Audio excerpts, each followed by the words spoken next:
Welcome to the market money magnet guys. आज है इस वीडियो में हम बात करने वाले हैं स्टील सेक्टर के बारे में। अगर आपने स्टील सेक्टर का परफॉर्मेंस आज देखा होगा तो काफ़ी डालाडोल था। टाटा स्टील से लेकर जिंदल स्टील से सेल तक के सारे स्टॉक्स नेगेटिविटी में देखने को मिले हैं।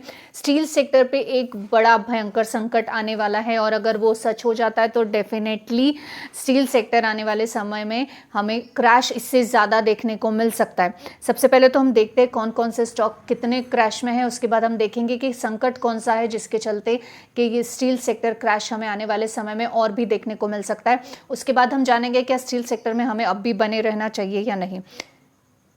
सबसे पहले अगर हम बात करें जिंदल स्टेनलेस स्टील लिमिटेड की, तो ये करीबन 0.45% की गिरावट में देखने को मिला। वहीं पे अगर हम बात कर ले steel authority of India limited यानी सेल की, तो ये करीबन 0.64% की गिरावट में आज देखने को मिला। वहीं पे JSW स्टील की बात कर ले तो ये भी 0.44% की गिरावट में देखने को मिल रहा है।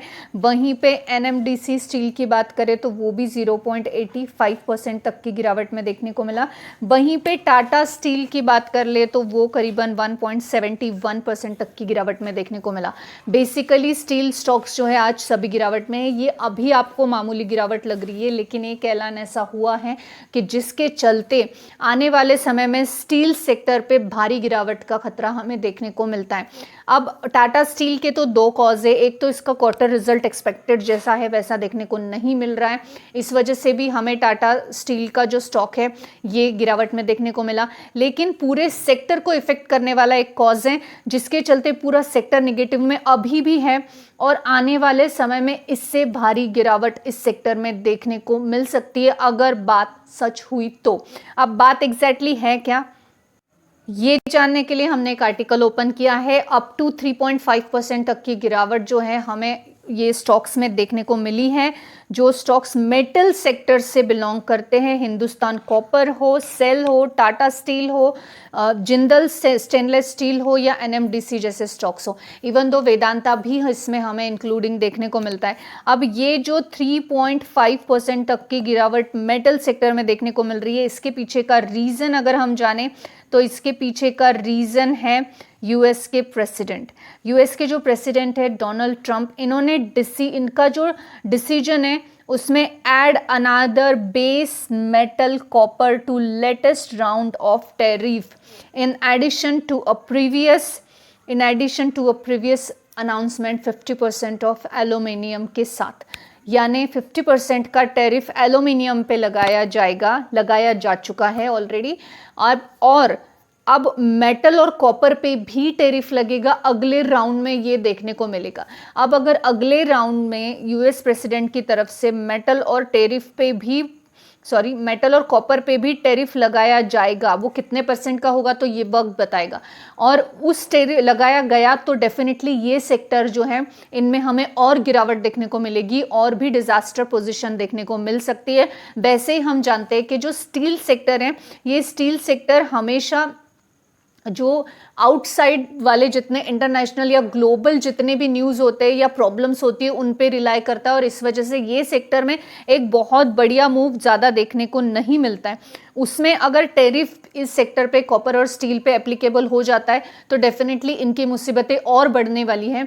स्टील सेक्टर में कुछ ही स्टॉक्स है जो कि कंसिस्टेंस है, लेकिन फिर भी यहाँ पे अगर टैरिफ एप्लीकेबल हो गया तो आने वाले समय में स्टील सेक्टर की मुसीबतें और बढ़ेगी, स्टॉक्स में और क्रैश देखने को मिलेगा।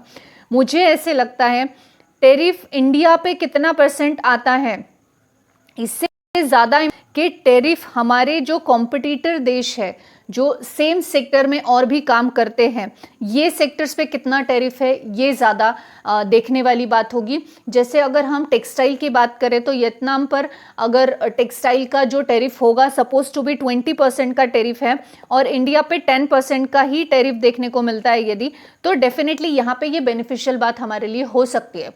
लेकिन अगर सेम सेक्टर में काम करने वाले अलग जो कंट्रीज होंगे, देश होंगे, उनके कंपैरिजन में हम पे टैरिफ ज़्यादा रहा तो यहाँ पे हमारे देश में बनने वाले प्रोडक्ट की डिमांड कम होगी।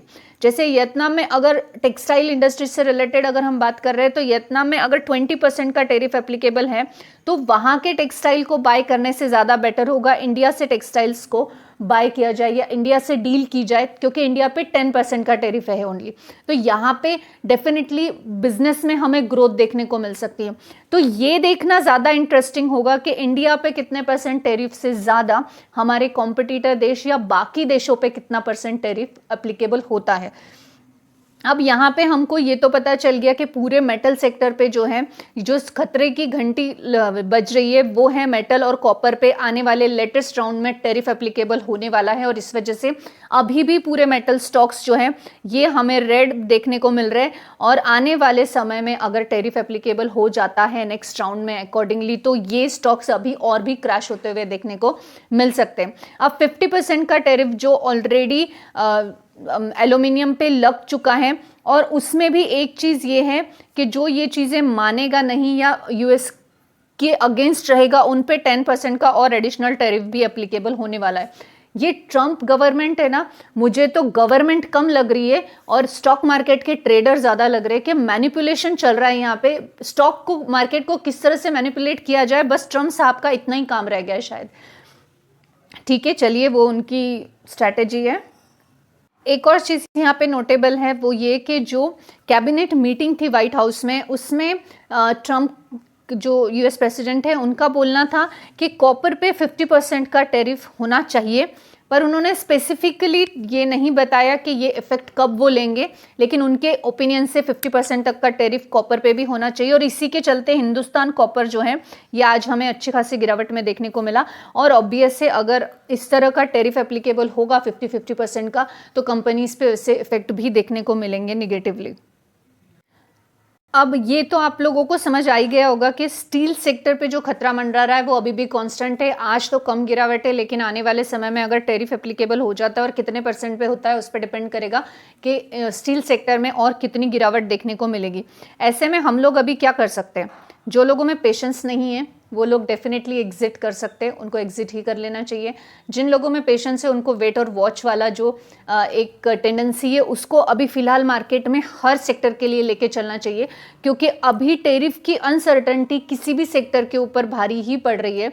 जैसे मैंने आपको इसके प्रीवियस वीडियो में भी बताया कि जैसे ही टेरिफ जो है एक कंफर्म्ड उसके गाइडलाइन के साथ एप्लीकेबल हो जाएगा, चाहे वो 10% हो चाहे वो 20% हो, जितना भी हो वो हो जाएगा, उसके बाद हम स्टॉक्स में या जो है मार्केट में एक स्टेबिलिटी देख सकते हैं, या फिर हम एक व्यू बना सकते हैं कि पर्टिकुलर सेक्टर या पर्टिकुलर स्टॉक्स कहाँ जाएंगे।